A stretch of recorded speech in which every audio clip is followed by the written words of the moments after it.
I am Lara Elize Lamigo-Itao. I am from the Research Institute for Tropical Medicine, BioLogistics Manufacturing Division, Storage and Distribution Department, also known as the National Vaccine Storage Facility. So I am a pharmacist by profession. I have been with RITM for 7 years na. So only with SDD for about 3 years. So we have been a part of the National Immunization Program of DOH.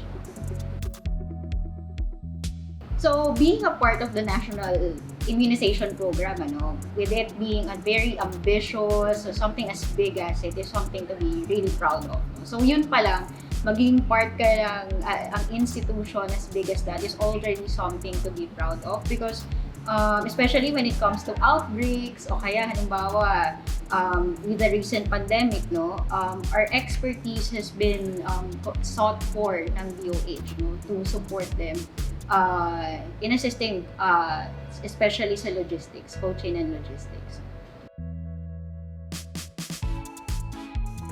Product stockouts. Yan. So, yun yung biggest challenge lagi sa amin. So, pag may mga vaccines tayo na nade-delay yung procurement and eventually, of course, nade-delay yung delivery sa amin, syempre magkakaroon din tayo ng delays sa pagbibigay dun sa mga end users natin.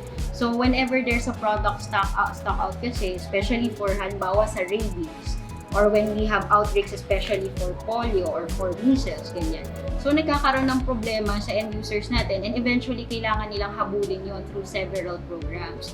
But kami, for SDD, what we do is usually coordination talaga. So, strong coordination between, so kami kasi yung parang middlemen between the end user, so dun sa mga talagang nag-immunize and those dun sa program who actually procure the goods that we actually need. So, kailangan fast yung reporting mo and eventually, for you to be able to tell them, hey, the stockouts have actually reached the level of the end users and we cannot survive with this anymore. So, kailangan mo ng push pagdating doon sa mga programs. And even with anti-venoms, naging problema din namin yun. So, whenever there's a product stockout in terms of the anti-venom, so of course, we coordinate with toxicology centers, with poison centers, with national hospitals to actually look at the cases of snakebite and prioritize kasi with very little amount of stocks, kailangan talaga alam mo kung kanino mo ibibigay yung products for them to be actually able to use it.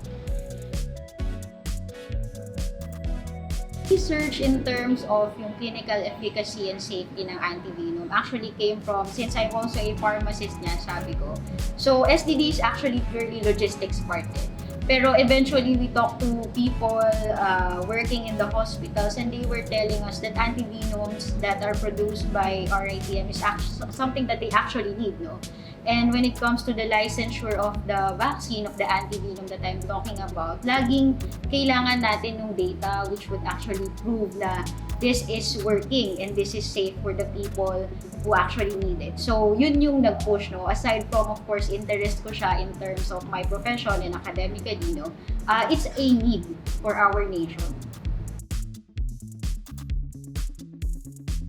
Advice would be, make sure that it's your passion. So, kasi kung hindi mo siya passion, parang wala kang interest to pursue greater knowledge or hindi mo siya, parang magiging routine lang siya sa'yo. So, it's something na you just clock in and clock out, tapos na, kunin mo yung salary mo and the likes, pero hindi mo iisipin na, kaya maswerte tayo sa public health, Kasi everything that you do basically is really of service to the people, to the Filipino people. Pero yun nga, kung hindi ka passionate about it, hindi mo i-improve, parang hindi mo titignan kung bakit, ano kaya yung problem, bakit kaya nagkakaproblema sila sa procurement, o ano nangyayari dito sa part na to ng Philippines, ba't lagi sila na-expirean, or bakit may mga product stockouts, So kung wala kang due diligence and passion to pursue those kinds of information and coordinate to people who actually work on the ground, So hindi mo siya maiintindihan, hindi mo rin siya mai-enjoy.